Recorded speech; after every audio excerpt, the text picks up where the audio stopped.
Do you think it's important for Muslims to be politically active? The simple answer is yes, Muslims should be politically active and they should participate, simply because of many considerations here. The first one is that they stand on equal footing with everyone else in this country. They are part of this country and they are British besides being Muslims. Muslims have been avoiding politics for a very, very long time.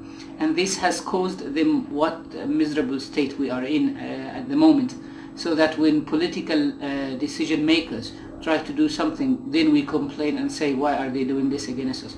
I imagine if Muslims were involved in politics long time ago and they were involved in the political life in this country, at least we would have been having enough people to speak on our behalf today in the House of Commons or the House of Lords or the other political venues, and we wouldn't be suffering from what we are suffering from now. But still there is a chance for Muslims to participate politically, vote, and show people that when they lobby with each other, they can either contribute to the success or the failure of one of the political candidates. And they can show to the political leaders that they are making success through the votes of the Muslim community. And without that, it's going to affect them very, very much. So they put in their consideration to always seek the help of the Muslims, address the interests of the Muslim community, and help raising the causes of the Muslims as being an integral part and parcel of their political agenda as well. What would you say to Muslims who say that voting is wrong and they shouldn't be politically active? What would you say to them? Anyone who denies that something is lawful is the one who is required to bring an evidence to support his claim. So if I say, for example, that this pen is a lawful thing to use, and you say no, it is not lawful, then it is you who should be required to bring an evidence. If these people claim that voting and participating in politics is not allowed, then they should be bringing evidence for this. The Prophet has taught people how to practice democracy in its model at that time, which we call as shura. They were voting for who should be the Khalifa of the, or who should be the ruler of the next time. Even the example of the companions of the Prophet and the Muslim rulers after him, until the position became like a kingdom, right? They were using this way. Umar ibn al-Khattab, when he was in his deathbed, he didn't speak about what should he leave to his children or his own affairs, because he believed that he's the leader of the society and he has to establish everything before he goes. So he told them that there is four or five or six people whom should be allocated as candidates, and then people should vote for each one of them. So he was training people on how to be politically active. The Prophet was training people on how to be politically active and outspoken as well.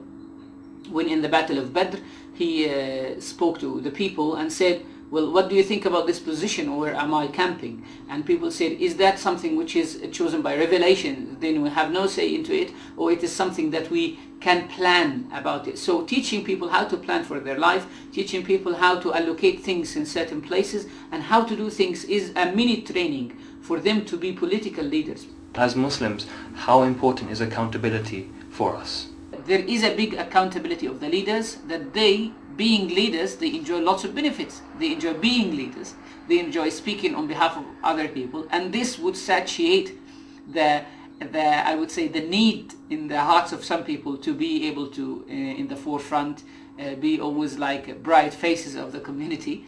And in return of this, they have to bring the benefit to their people. As they say in the Arab culture, that the servant of a group of people is their master, is their leader. So a leader is a leader, and at the same time he is a servant. He is there because of the votes of people. He is there because people put him in there.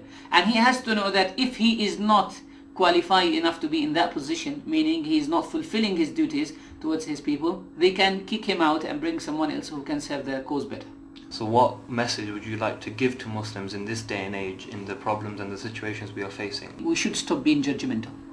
Just a few minutes ago, a young man came and he was speaking to me and saying, brother, I want to give you a nasiha. I said, go ahead. He said, don't listen to non-Muslims or English people, because they are deceiving us all the time.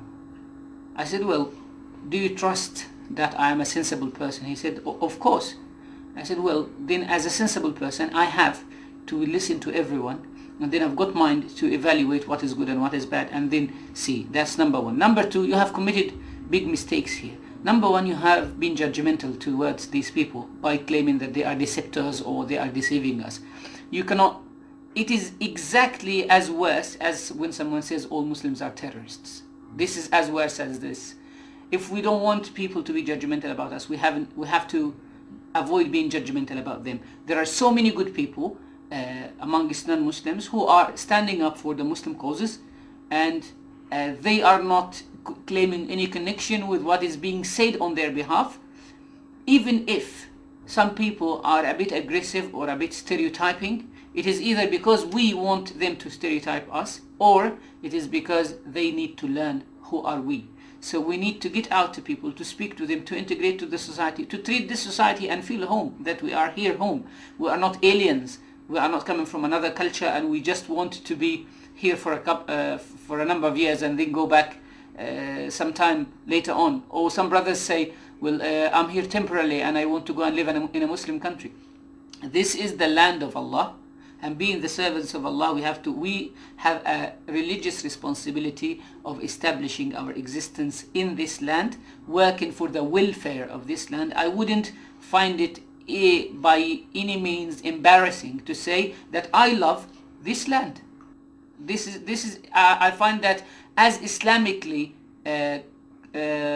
related as possible. I find that I'm fulfilling my duty towards my deen when I'm saying that I love this land, because this land gives me something. For many of us who have been growing up in Muslim countries, or in the so-called Muslim countries, I came from Egypt, and if you go to Egypt, you can notice that you cannot hold up meetings like these with these big numbers. That's impossible to happen. Controlling mosques and saying to the imams what should they say and what shouldn't they say. We haven't had this in this society. Everyone is free to talk about his concerns, say whatever he wants, so we should appreciate this. Because the one who doesn't thank people does not thank Allah. Jazakallah khair for your time.